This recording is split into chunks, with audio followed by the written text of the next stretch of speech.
Winter's Herald by Jane Andrews.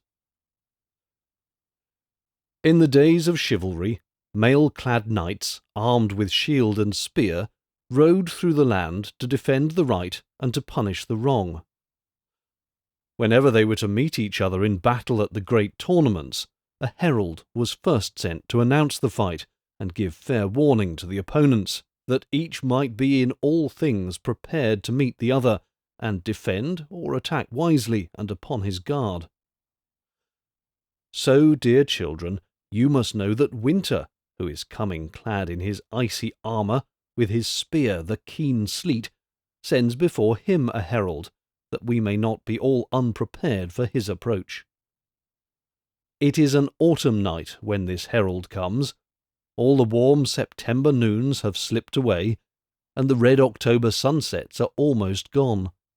Still the afternoon light, shining through the two maples, casts a crimson and yellow glow on the white wall of my little room, and on the paths is a delicate carpet of spotted leaves over the brown groundwork. It is past midnight when the herald is called, and although his knight is so fierce, loud, and blustering, he moves noiselessly forth and carries his warning to all the country round. Through the little birch wood he comes, and whispers a single word to the golden leaves that are hanging so slightly on the slender boughs. One little shiver goes through them, sends them fluttering all to the ground, and the next morning their brown shrivelled edges tell a sad story. Through the birch wood he hurries, and on to the bank of the brook that runs through the long valley. For the muskrat who has his home under the shelving bank must hear the news, and make haste to arrange his hole with winter comforts before the brook is frozen.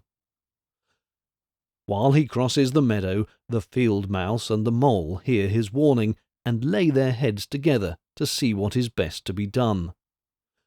Indeed, the mole, who himself can scarcely see at all, is always of opinion that two heads are better than one in such cases. Beyond the brook is Father Thompson's field of squashes. "I will not hurt you tonight," says the herald as he creeps among them. "Only a little nip here and a bite there, that the farmer may see tomorrow morning that it is time to take you into the barn." The turnips stand only on the other side of the fence, and cannot fail to know also that the herald has come.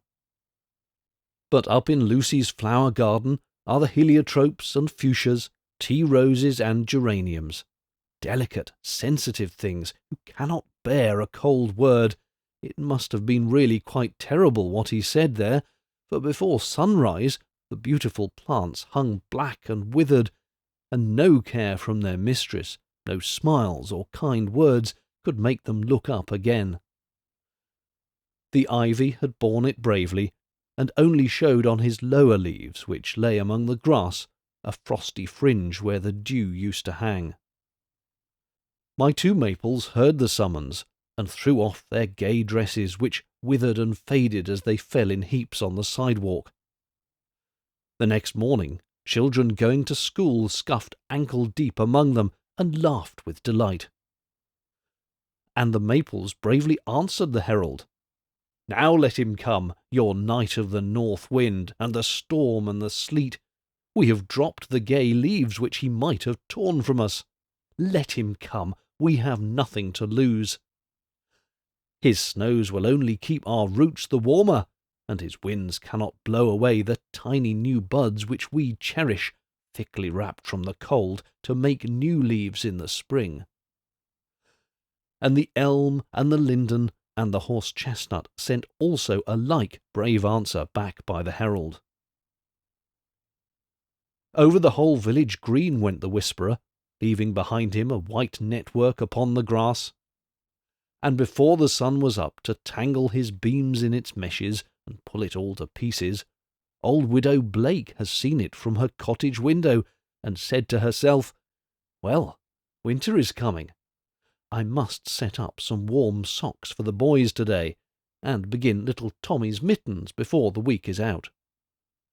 And Farmer Thompson stands at his great barn door, while yet the eastern sky is red, and tells Jake and Ben that the squashes and pumpkins and turnips must all be housed in cellar and barn before night, for a frost like this is warning enough to any man to begin to prepare for winter. Mr. Winslow, the gardener, is working all day with matting and straw, tying up and packing warmly his tender shrubs and trees, and the climbing rose that is trained against the west end of the piazza must be made safe from the cold winds that will soon be creeping round there. What will your mother do when she sees the white message that the Herald has left in his frosty writing all over the lawn? Will she put away the muslin frocks, little pink or blue calicoes and ginghams, the straw hats, and Frank's white trousers and summer jackets, just as the trees threw aside their summer leaves? Not quite like the trees, for your clothes can't be made new every spring out of little brown buds, but must be put away in the great drawers and trunks of the clothes-press to wait for you through the winter.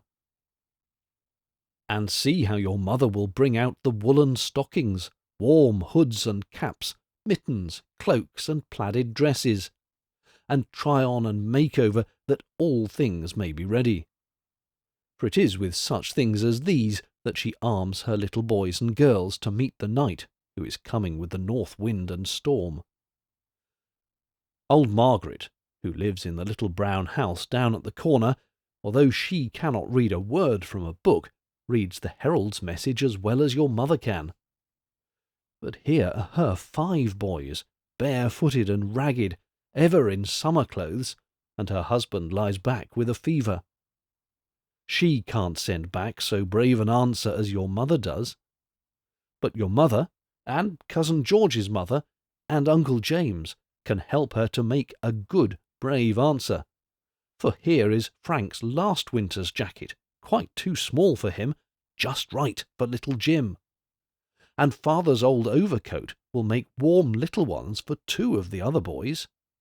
And here are stout new shoes and woolen socks and comfortable bedclothes for the sick man. Margaret sends a brave answer now, although this morning she was half ready to cry when she saw the message that Winter had sent. Look about you, children, when the herald comes, and see what answers the people are giving him. I have told you a few. You can tell me many, if you will, before another year goes by.